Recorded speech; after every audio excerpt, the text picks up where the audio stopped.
goddamn much hoopla from the gun control people. Half the nation's scared to even hold a gun. You know, like it was a snake who was gonna bite you or something. Hell, a gun is just a tool. Like a hammer or an axe. Well, long ago, you used to put food on the table. Keep foxes out of the chicken coop. Rustlers off the range. Bandits out of the bank. Paul, how long since you held a pistol in your hand? A long time. Which war was yours, Korea? Yeah. See much action? A little. Or infantry? I was a CO in a medical unit. Commanding officer, huh? Conscientious objector. Welcome to Battle Remake. My name is Buzz Mead. I'm Eric Little. We are here, actually not at Cinemark. I was confused. I thought this was Cinemark, but this is actually Regal. This is a Regal, and it's tougher and tougher nowadays than ever used to be to determine what a Regal is and isn't, because Regal was known for the pre-feature roller coaster thing. Oh, yeah, huh? You know what I'm saying? Yeah. Refreshments are available in the lobby. Yeah. And they open up these gates. It's like a roller coaster, which I have friends that say they want to, if they ever got filthy rich, they would build that roller coaster, which would be pretty awesome. Anyway, yeah, we are at Regal. We're here to check out the new Bruce Willis film that is a remake of an old Charles Bronson film called Deathwish. Yeah. What were your thoughts on the original Deathwish by Charles Bronson? Well, it had been a while since Charles Bronson made an appearance on our show. We talked about this. It didn't seem like it had been since The Mechanic. Yeah. But I don't believe he's been anything you've seen since The Mechanic. No, not really. I don't think so. But it's gritty. Yeah. It's gritty. It's quintessential Charles Bronson. Yeah. You're not going to get Charles Bronson in a rom-com. Right. You're going to get Charles Bronson in a movie where he's got to fight somebody or shoot somebody. Right. Basically, it's your story. It's usually like revolving, like revenge of some sort. Yeah, and this one does too.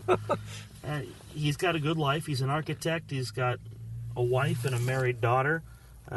Son-in-law that seems to get along with him real well. Yeah. He doesn't seem to want for a whole lot, but they're in New York City in the 70s, and if you know anything about New York City in the 70s, it was kind of a gritty, grimy place. Right. And a couple bad dudes follow his wife and daughter back to his apartment after a day at the supermarket, and they get brutally attacked. I think one is Jeff Goldblum, right? Yeah, one is Jeff Goldblum. Yeah. I mean, he's to portraying a character. It's not the actual Jeff Goldblum. Right, but it is one of Jeff Goldblum's early roles is in this movie. Yeah. Which, depending on where films go for the rest of the year, could make him an oddly outside contender for the Indie Award of most regularity award. You wouldn't think that he would get up for Deathwish, but one of them is Jeff Goldblum, and the attack is disturbing because don't they kind of rape her, but they don't really. Well, but they kind of paint her. What they do to her is it's rape. Yeah. I think. Yeah, I guess you're right. I think for the longest time, people think of rape as sexual penetration. Right, yeah.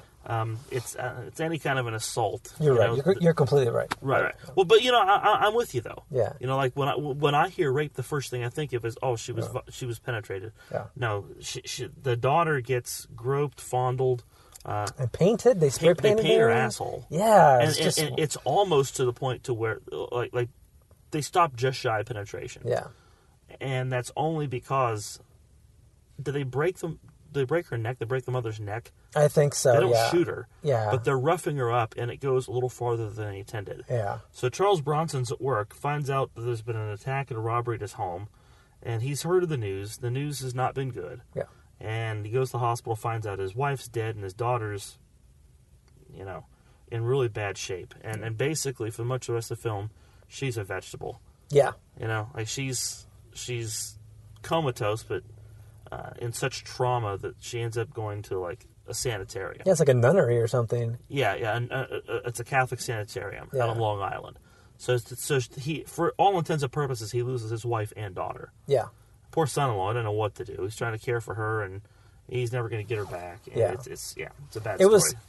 It was kind of archaic how they dealt with his daughter too, because they were like, like we don't understand what's wrong with her. We don't, it was like. They really didn't have any feeling for her at all. They didn't say. That's back when therapy was just putting someone away and forgetting about them. Right, yeah. So, this pacifist architect. He takes some time away from New York to kind of clear his mind, and one of the things that happens is he gets a gift of a rifle.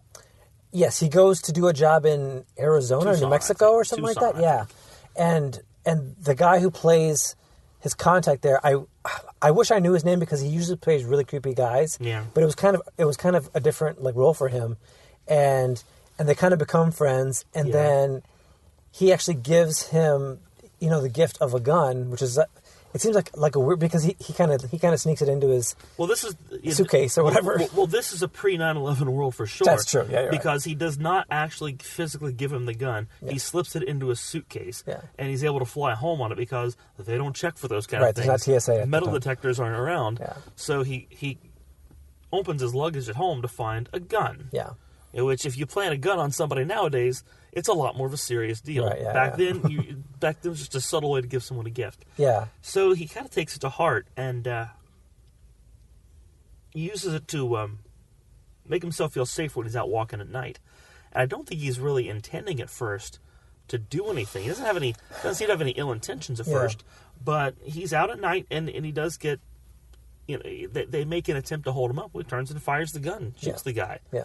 And then I think he gets a taste for it. He gets a rush. Right. And so basically he just starts walking the streets at night, looking for bad situations and shooting people. And the cops... And you're right. After he's frustrated that there's no progress made on figuring out the guys who did this to his wife and daughter. Yeah. And the cops kind of zero in on him because of the place where... I think he used a bag or something like that, and they tracked the bag to like a bodega, and then they say, well... They narrow it down to people that would have shopped at the store. It's kind of and they narrow iffy police work. And they narrow it down. Well, they narrow it down based on people who had recently lost someone, because they kind of lean toward revenge killings. Right. And that's where they get him implied in it. And so they're led to him. And let's jump to the end. How does the end work? Because he's trying to stop somebody, and then he gets shot in the leg. Right. And as he's chasing this guy down, he's got him cornered when he passes out. Right. And that's when the cops take him in. But the cops also bust the other guy. And actually, the guy who finds him is a really young Christopher Guest. Yeah. Yeah. You're right. Which is weird. Mm-hmm. But Christopher Guest and Jeff Goldblum both in the same movie. Yeah. So they they tell him that they're not going to tell the public that it's him because like there's been a drop in like robberies like since this thing's happened because everyone's afraid or whatever. Yeah. Yet they kind of tell him, you want to leave town and get out of town. So he goes to Chicago. Yeah. And it's like the last scene is like him kind of like seeing something's wrong at the train stop or something like that, and then making a gun motion. So I don't think he ever really goes. I don't think he gets like revenge on the people that did it to him specifically. Right? It wasn't like that. It was just like revenge in general, kind of against everybody. Yeah. Okay. He goes out He goes out and puts himself in places where he's gonna run into bad people. Yeah. Like if you were gonna find trouble in a place like New York City, he goes exactly to the places where you might find trouble. Right. Only he's ready for trouble and he shoots trouble. Yeah, for sure. I mean, like, what did you think about the film? I mean, did you enjoy it, or was it kind of like not your tea? I'll tell you what, the attack scene was tough. Yeah. And the thing about a movie like this is, that you get to know these characters and they seem like happy people, but that something bad's going to happen to them. Yeah. And so you sit there and you hope that it's not, it was difficult to watch. Yeah. Because again, you're watching a depiction of a rape. Right. Which that is a scarring moment for anybody that goes through that. And I know that this is just a movie, but it's a depiction of something that happens to real people. Yeah. And that's not lost on you as you're watching this, But Charles Bronson makes a turn from this kind of pacifist to, I'm going to go kill people and not feel bad about it. Yeah. What I thought was, even though Charles Bronson is not a very, giving, actor as far as like emotions and stuff like that. Yeah. I thought they did a good job. I think the first scene is him and his wife in Hawaii or something like that, and them just having a good time, like them taking photos, and then you can tell he's deeply in love with her. Yes, and then it was equally painful because, I mean, thinking back to the 70s, it takes time for those photos to be developed. Yeah. So, I mean, so like after she's gone, it's like a week, and then he gets the photos. So it's like, it's even more painful because it's like those memories that come back. So I thought they did. I thought they did a good job of like putting that seed that it was loving and it was painful and stuff like that. And now he's gonna. I mean, and you're probably like me, old enough to remember what that was like when the pictures came in the mail. Yeah. And it was a cool day, It's like, oh, because you didn't have the instant gratification. It's like, well, what did we do a month ago? Right. And what normally would be a nice reminder of your vacation, all of a sudden is a bittersweet reminder that this woman, that you captured in this moment that you probably still remember, like was yesterday. She's gone. Yeah. And she'll never come back. We don't really see an outburst from him, do we? I mean, there's a little bit of crying and tears, but I don't remember him being a very giving as far as like where he goes into a quiet room and he shreds stuff up, or he loses it, he breaks down and starts sobbing somewhere. I don't recall a scene like that. Yeah, I mean, obviously, he does funnel his emotions. He murders people, but and I mean, this could be, just like my mindset, but maybe I didn't expect it from him being a man in the 70s because we don't really expect to see that. You know what I mean? Well, I think it's also consistent with other Charles Bronson roles in that Charles Bronson archetype. Yes. There's just some actors, that you just know you're not going to see that scene. Yeah. Like, could you imagine John Wayne having to do a scene like that? Well, no, I don't, Pilgrim. You bet your ass I'm not going to break down and start crying like no Kansas City sissy. You're right. Yeah. I like the Kansas City scene. It's pretty good. Yeah. I was thinking of trying to figure something out, but you beat me to it. Thank you. Yeah. But some contemporary actors, we almost want them to break down. Right. Like if Liam Neeson's in a movie. Right. I expect him to break down. Yeah, and we don't think anything of it because he's still a tough guy. Yeah. But, now, back then that wasn't done. Yeah. And to me, that was more consistent with... I was fine with that not being shown. Yeah. That's consistent with Charles Bronson. That's consistent with his character. Yeah, for sure. Yeah, but I think he does a great job in the film. I enjoy the film. Yeah, I was fine with it. Yeah. I would like to see some kind of... I don't know. Because it is a vigilante. It is... there is some kind of argument to say, is this right or wrong? Well, this is. I really didn't get that out of the film. This is based on a book series or a character from a novel. Yeah. And one of the criticisms of this, and I was reading this, one of the criticisms of the Deathwish movie, because it's a series. Okay. This was the first, but they ended up making a series of movies. Yeah, it was like into the 90s. This was like 73, 74. Yeah. But like every 5-6 years, there was a new Deathwish movie until like. I think 89 or 90 was the last one. That's amazing. It went on a long time. He was in a wheelchair at that time. Something like it, He had a cane. Surprise. Yeah. But that was one of the criticisms of at least the original movie, is that the book, while having a lead character that was a vigilante, the book at least frowned upon the practice. And made it clear that this is not something that people ought to engage in. Right. And the movie almost glorifies it, really. Yeah, maybe. I mean, it certainly doesn't frown upon it. Yeah. At the very least. For sure. Because, again, he does essentially get away with it. Yes, he does. I mean, what's it to him at that point to move to Chicago? He's lost his wife, his daughter's in a Long Island sanitarium. She ain't never coming back. Right, yeah. So, start over new. All right, so... we're going to head into the theater. Shout out for Regal. Yes. And bring back the roller coaster opening. We'll come right back. You're listening to Battle Remake.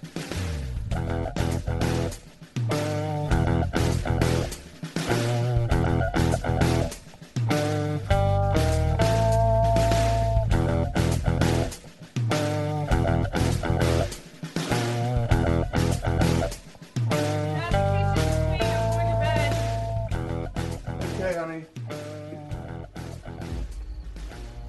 Hey, can you help me with this? Move this? Down a little bit. Yeah, just a little bit. Why are you moving this? Because I need you to come over here. I just saw somebody run by. What do you mean you just saw someone run by? I just saw someone run by here? I did. I want you to get under the stairs. Why are you putting me under the stairs? Dad, Call the cops where are you right gonna go? now. Dad, please be Take careful. your phone Dad, and dial please. 911. 911, what is your emergency? There's men, they're breaking into my house. They're on my front lawn. I think they're here. Welcome back to Battle Remake. We just came out of Deathwish. Is it okay if we outlaw having the song Back in Black in movies anymore? Because I feel like every single movie uses Back in Black. AC/DC isn't even touring. Well, actually, they are. No, they probably are. Yeah. But they're making just truckloads of money off Back in Black. Back up the truck. Yeah, and they use it twice in this film, by the way. Yeah. So, what do you think of the movie? I'm trying not to use the word blown away because that sounds too punny. That's a little on the nose, but okay. And I don't mean it that way. Yeah. Honestly, I was impressed. Really? I was really impressed. Okay. I came in with low expectations. Yes. I'll be honest. As you should for a film called Deathwish. Yeah, and I know Bruce Willis as an action star kind of seems to be a little cliche. Yeah. This is different from some other action films that he's in. He's not really like running around and beating people up. Well, he's like 107 years old, so yeah. Right. So he's engaging in hand-to-hand gun combat at close range. So Right. It's not like he has to do... The most he has to do is maybe run and escape a little bit. Yeah. I thought this was well done. Okay. You see enough... It follows almost the exact same pattern, at least, of the original. You meet his family. Yes. You like his family. They seem like nice people. You see this guy has a great life. Elizabeth Shue is his wife. Yeah. She's aged very well. Yes. I thought she's looking pretty good. Yes, she did. I don't know the daughter. I'm not sure her name, but She's gorgeous. yeah, she's good too. Yeah. And yeah, gorgeous girl, good actress. Yeah. But is it Vince D'Onofrio? Yes. This is the brother. Yes, his brother. You know, I love him in everything. Yeah. So it's Willis, his wife, daughter, brother that's a frequent because he's the favorite uncle. Yep. You see them enough at the beginning to where you like them, but then there's that thought that creeps in your mind. Right. This is that's Deathwish. like something. Yeah. It's Deathwish. Something awful's going to happen to these people. Yeah. And I don't know if you saw me. I was on edge I was nervous that whole time. Yeah. Because by that point, I liked those characters. Yeah. And I knew something bad was going to happen, and I didn't know what it was. Yeah. At least we don't see a sexual assault. Yes. That made me a little bit easier. We do see some violence. They both get beat up pretty good. We don't see that. You know what? I'll say this. I think they could have gone a little bit farther with that. And I'm not saying that it's great, but I'm saying it's a character point that I feel like in the original, you see that and you understand. You say, you know what? I don't condone this, but I can understand why Charles Bronson, like he loses his mind. And I'm not saying that. Well, I'm glad. Here's why I'm glad I didn't see it. Okay. But what happens basically is 3 men break into the house. Right. The daughter's upstairs. The daughter's a soccer player, just graduated high school, going to college, so she's athletic. Right. And she's, as an athlete, she's got that drive to be the best and do the best and succeed. Mm-hmm. So she's not going to give up in any situation. Right. She goes upstairs to fetch an iPad. Comes back downstairs. Mom's freaking out because, she sees the window open and she sees footprints. She knows they're not alone. Right. So around the same time, they're both kind of taken, into custody, essentially, by these guys. How about hostage? They held hostage. Yeah. Well, one of them is dragging the mom upstairs to go through the safe. The daughter's on the verge of getting sexually assaulted. Right. When she has an opening and cuts one of the guys with a knife that he's left there. Yeah. That starts a struggle. Yeah. They end up coming down. The mom's in there at the same time by that point, and they try to fight back. Yeah. The daughter's she tries to run away, and then they pan back to the outside shot of the house. You hear 2 gunshots. Yeah.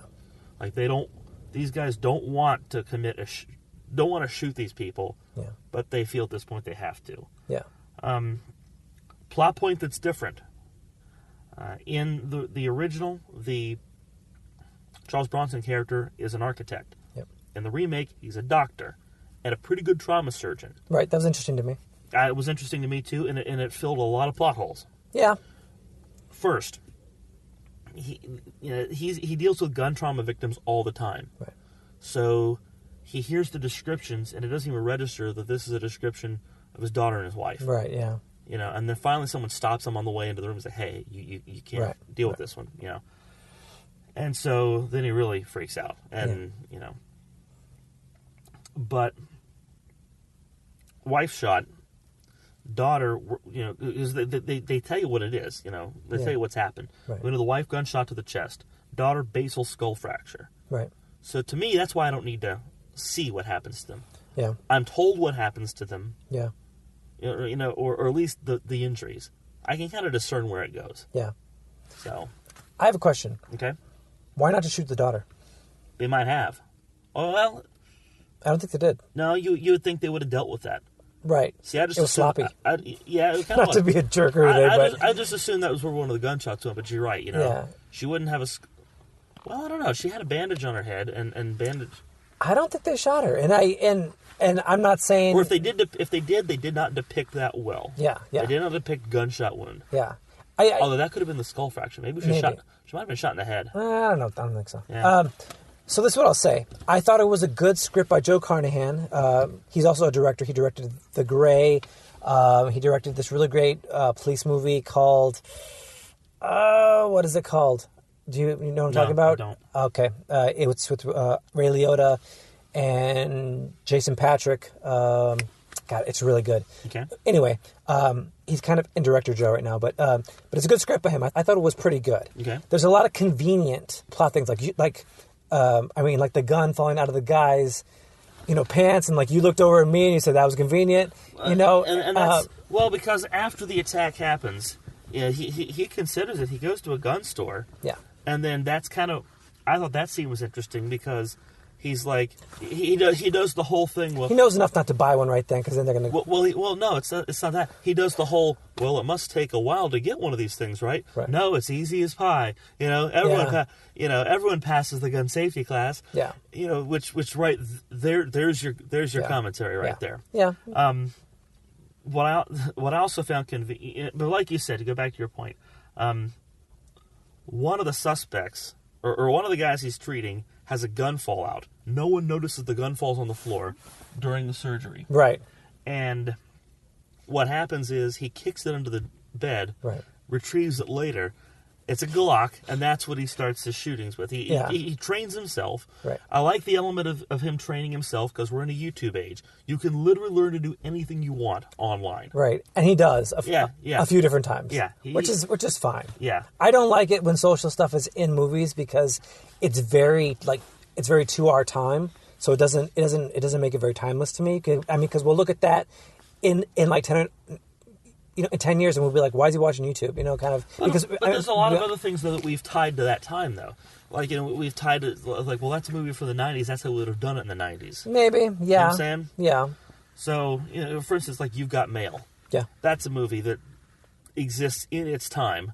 Yeah, because they used America Online. Where it was a huge deal to. Yeah. To sit down at your computer. If I have an email right now, I can find out in 30 seconds. Right. I don't have to go log in on my computer. There's not that moment of suspense. Right. But my point is I'll see that and it'll take me out of the movie because I'll be like, oh yeah, this is from the 90s because of that reason. Well, no, to me that makes it a period piece though.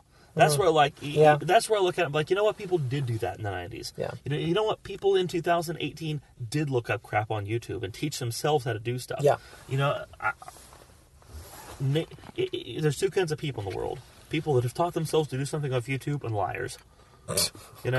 Everyone's. I think there's a few more types. Everyone's. That's a generalization, Eric, but okay. But I'm not wrong. Yeah. Everyone has taught themselves to do something. That's true. Every time I have to tie a tie, I look it up. Me too. That's the same way. Yeah.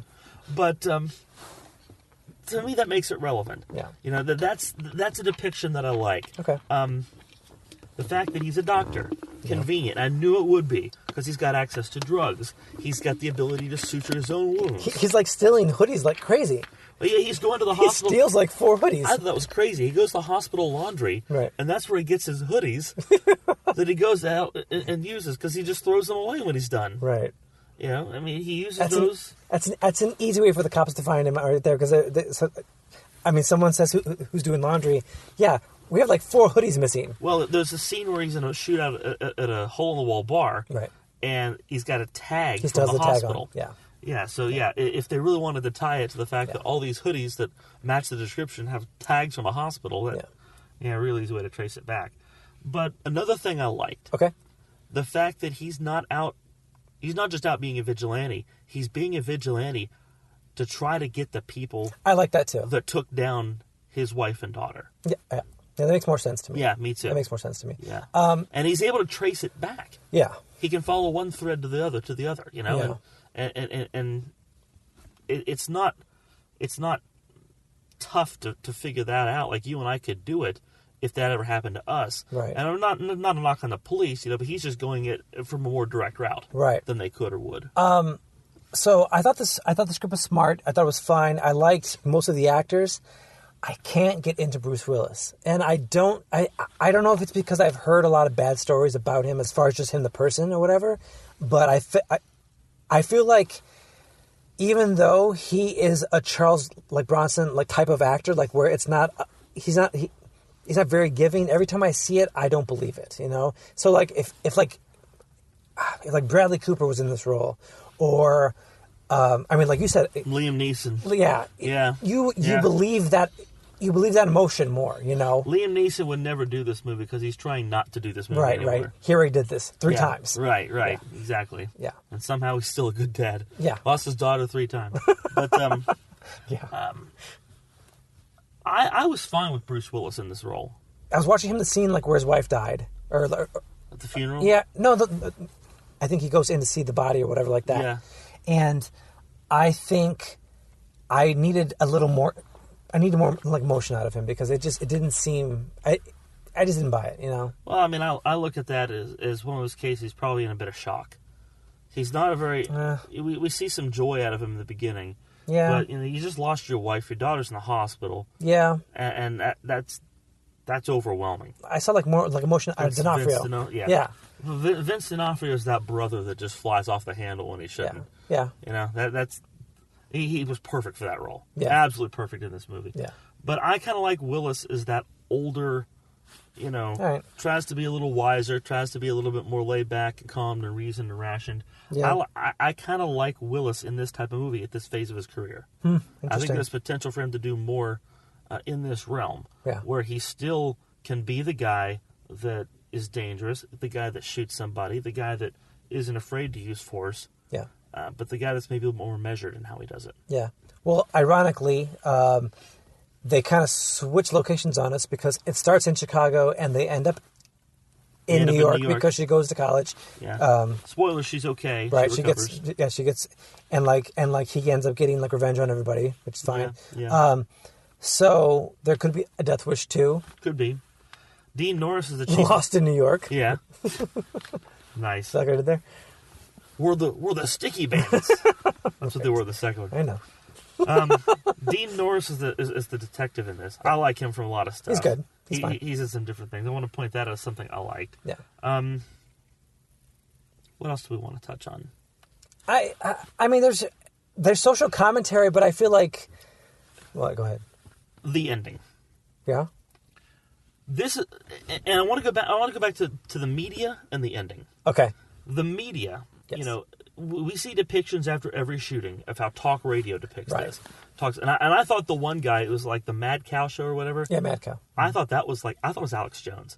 No, the guy sounded like Alex Jones. No, he's a real guy. Mad Cow's a real guy. I didn't know that. Yeah. But I think all the people in there, like, I think besides the TV people, the one's a serious show. Yeah. Yeah. But I thought, you know, I thought that was Alex Jones as a character. At the InfoWars, because he's a sound-alike for him. But they were more open with the debate than what you saw in the other one. Sometimes they're like, yeah, we need this. And sometimes we're like, no, who's this guy just shooting up black people? Right. You know, he's never shooting white people. Right. So it's the debate as we see it today. Yeah. I like that in real time. Like, they didn't promote vigilantism. Yeah. They did a good job to show that there are two sides to that story. Yeah. You know, it's not just as cut and dry as, oh, this guy's shooting criminals. Fine. You know, you can't just do that. Yeah. And I think they did a good job to depict that. Okay. Which ties into the ending.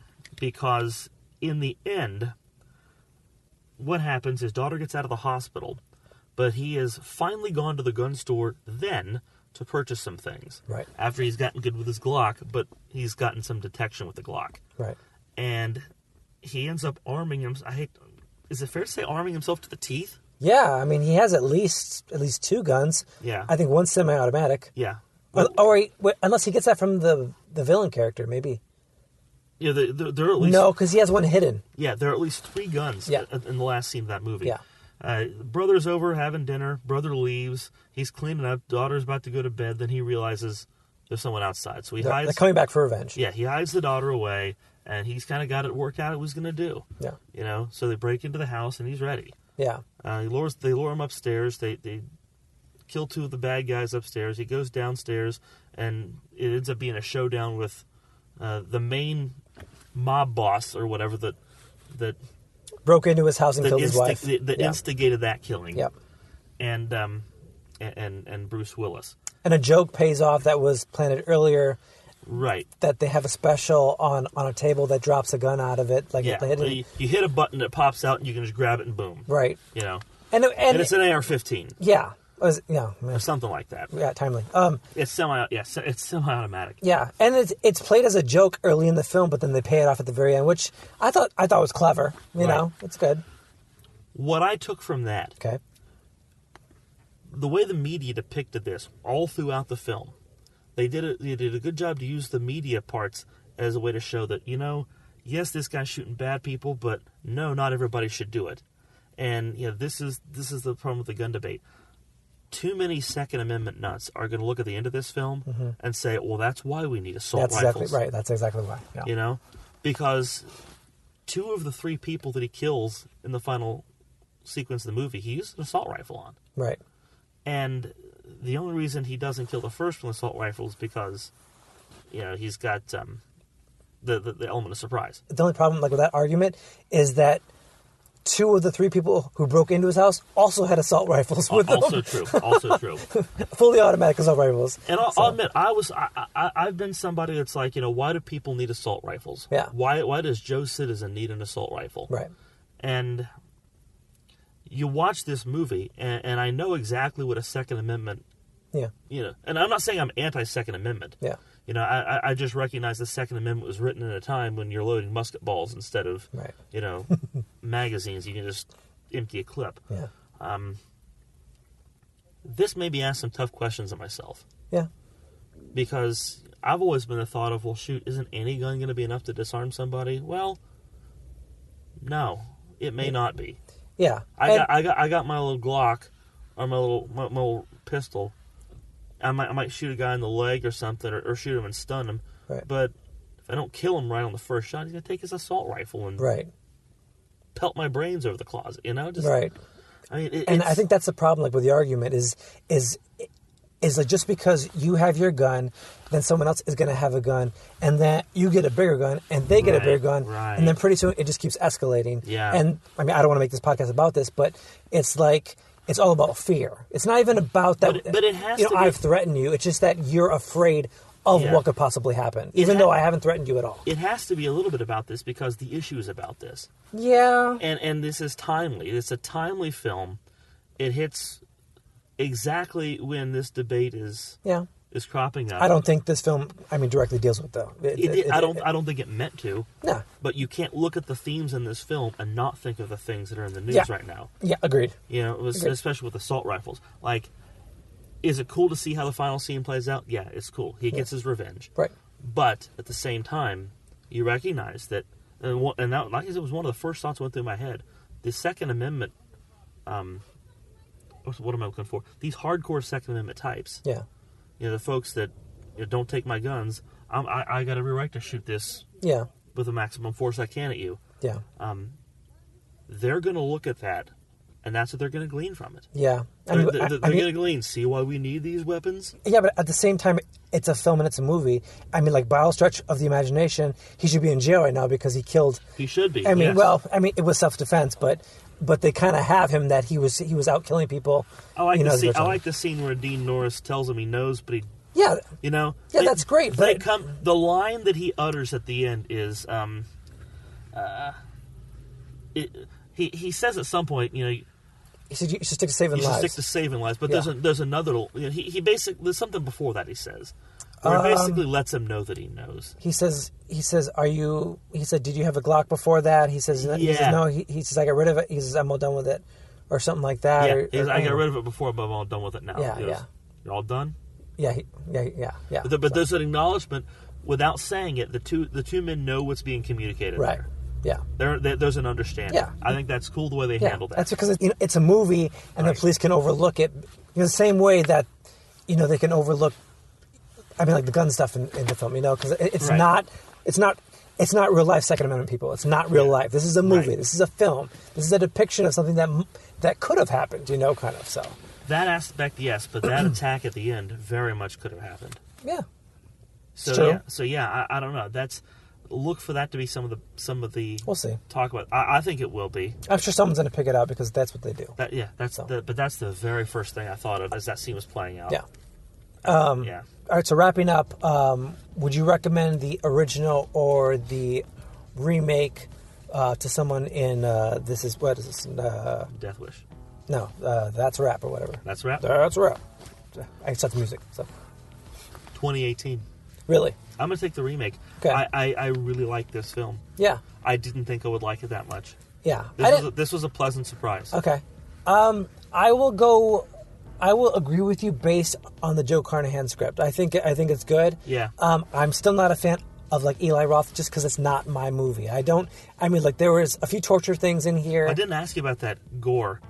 There was a lot. This was a gory film. Yeah. I kind of knew going into it. I mean, it's more gory than I think most action films usually are. Yeah. So, like, if you don't know, like, Eli Roth is the same director like from Hostel and stuff like that. You're going to get some, on occasion. Is it Grindhouse? Is that? No, that's Tarantino. Okay. Yeah. But like Hostel is like a torture film type thing. Yeah. And in some of these scenes, even though it's justified, it is a bad guy being tortured. There is like, cutting and. One guy gets smashed with a vehicle falling off a jack. Yeah. And you see his brains bust out. Yeah, you do see the brains. And it's really quick. So I appreciated that, but it's pretty gruesome. Of the three guys that die in the final scene, one of them is shot off a balcony, and you see his head bend. And it breaks. Yeah. Yeah. Because the full weight of his body falls off a balcony. Yeah. It gives you those tight shots. Yeah. But then it does things to the body that you can imagine the human body doing in those situations. Right, yeah. It leaves nothing to the imagination. It doesn't, no. And I'm not on board with that. I don't like watching that. 20 years ago, this film's not rated R. No, probably not. 20 years ago, there's no way this film gets an R rating. No way. Yeah, so I recommend for the script. I'm not a fan, of Bruce Willis, really. But he was fine in it. I needed a little more emotion out of it. But I kind of thought, and sorry, this is going back into the movie, but I kind of thought the dad would play like a bigger role because he kind of had that role about like being able to protect your family and stuff like that. The father-in-law? The father-in-law, yeah. I thought he was a good actor too, and he was too. It was too quick of a scene for me. But he was in Texas, so maybe that had something to do with it. Yeah. But yeah, I liked him too. But yeah, it's not to take anything away from Charles Bronson. That's an enjoyable film. Yes, it is. Well, I wouldn't say enjoyable. It's watchable. If you like action, The Little Mermaid's enjoyable. That's Finding Nemo is enjoyable. Fair enough. Deathwish is I'm not sure enjoyable. if a film called Deathwish can be enjoyable, but okay. Light, airy fun. Exactly. No, but I see your point. Yeah. But if you're into action, that film holds up, I think. Yeah, it's fine. That's still very watchable to this day, and you're not going to get lost in depictions that are antiquated. Yep. But yeah, this 2018's intense. Yep. I was cringing in a few spots. I was too. I know you were too. Yeah. You was. Yeah. Yeah. I looked over a couple times, and you look through your hands. And I don't blame I was like, you. oh, I don't want to watch it. I couldn't look at it directly either. Yeah. All right. So that's it. I guess the remake wins this one. Yeah. You can check us out on iTunes, on SoundCloud, on the Stitcher, on Google Play. You can see some of our videos on our website, which is back up, which is battleremake.com. You can check out some of the videos on there and on YouTube at some places. Yeah. Rate us. Rate us and review us. Whoa, we can do it like that. Like you say one, I say one, then you say one. I think we're onto something. Cool. That's it. My name's Buzz Mead. I'm Eric Little. Till next time, have a good time all the time.